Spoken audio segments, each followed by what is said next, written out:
I'm Justin Turk, and this is my psychedelic experience. I was about 16 years old when I first experimented with psychedelics. My wife, who was my wife now, a friend of mine at the time, she found a connection, and I was always intrigued by psychedelics, mainly because of their properties to expand the mind, right, and kind of just explore reality. And LSD and mushrooms was something I learned about in school, in DARE class, which had the opposite effect on me, made me intrigued by them. And when Lauren had the opportunity to get her hands on some, I jumped on the opportunity as well to try them. We decided to eat a whole eighth of mushrooms each, of psilocybin mushrooms each, for the first time, which was, normal dose, but a large dose for the first time. And that experience was life-changing. It really opened my mind to realms that I didn't know existed. I wasn't raised religious. So I didn't really have any idea as to, the afterlife and what was beyond what we know as reality.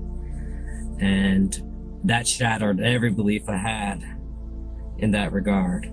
And ever since then, I've been on a journey to kind of figure that out. And through that journey, I've learned that these plants and these medicines, I call them medicines because at first it was a recreational thing. I just like to kind of experiment and explore, but it eventually evolved into more of a healing journey, a healing process. And I learned that over time that these are medicines and they can help in tremendous ways with all different things: anxiety, PTSD, stress, and just everyday life. There's so much value you can get out of these psychedelic plants and substances.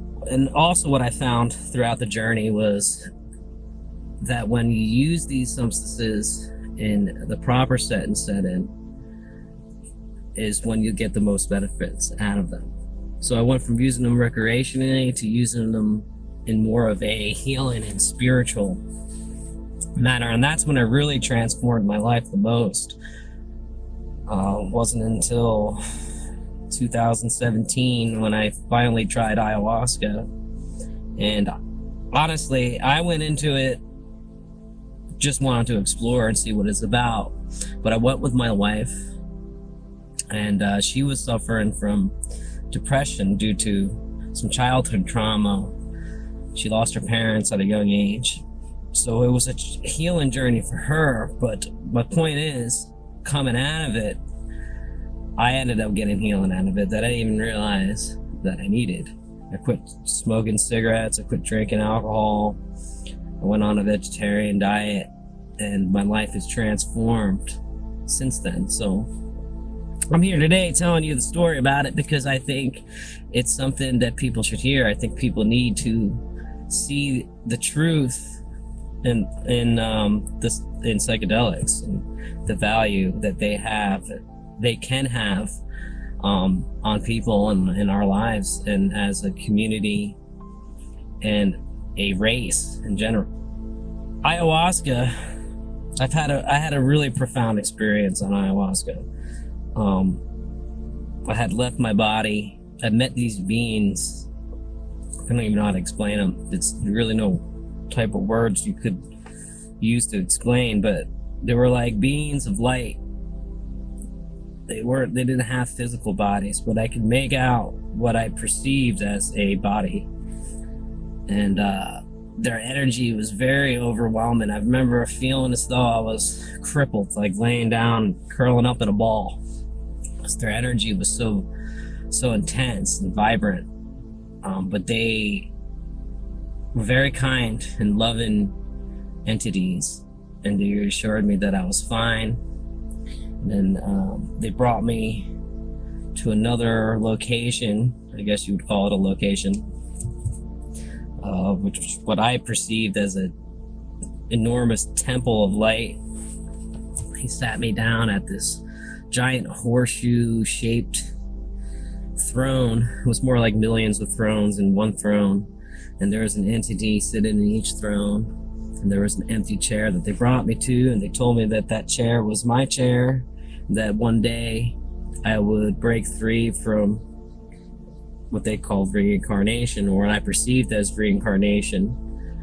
I'm not saying that this is all true. This is just what I experienced, and they explained, they unveiled the meanings of life to me, and they explained what everything is about. You know, I kicked and begged and screamed, you know, tried to stay as much as I can because I didn't really want to go back. And but they assured me that it was necessary and that I would eventually return, but now wasn't the time. I wasn't yet ready. What they explained was my being, my essence, not my physical body, just my essence in general, is too dense. What they were explaining is, I guess my vibration was too dense, too heavy to be where they were, and I had to cleanse that energy, or that light body of mine, before I can actually get to where they are. And yeah, I mean, when I came back, I remember feeling a sensation as if like literally floating down back into my body, which makes me believe that I actually kind of left my body somehow. And then ever since then, I've just kind of been on this path of love and light, and kind of just wanting to do the right thing, so that one day I can eventually return back to where that place that they brought me to. It's been a very transformative journey with the plant medicines and the psychedelic substances.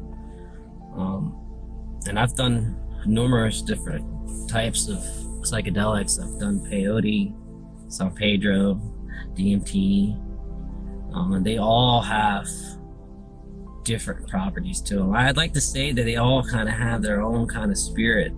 Some of them have more masculine energy, some have more feminine energy to them, and they all kind of do different things. I feel San Pedro is great for opening the heart and really feeling the love of divinity. Ayahuasca is great for cleansing and purging and shadow work. I feel like psilocybin is great for kind of breaking the ice and expanding the mind to new perceptions. One interesting thing I found with DMT, and more specifically smokable, the kind that you smoke,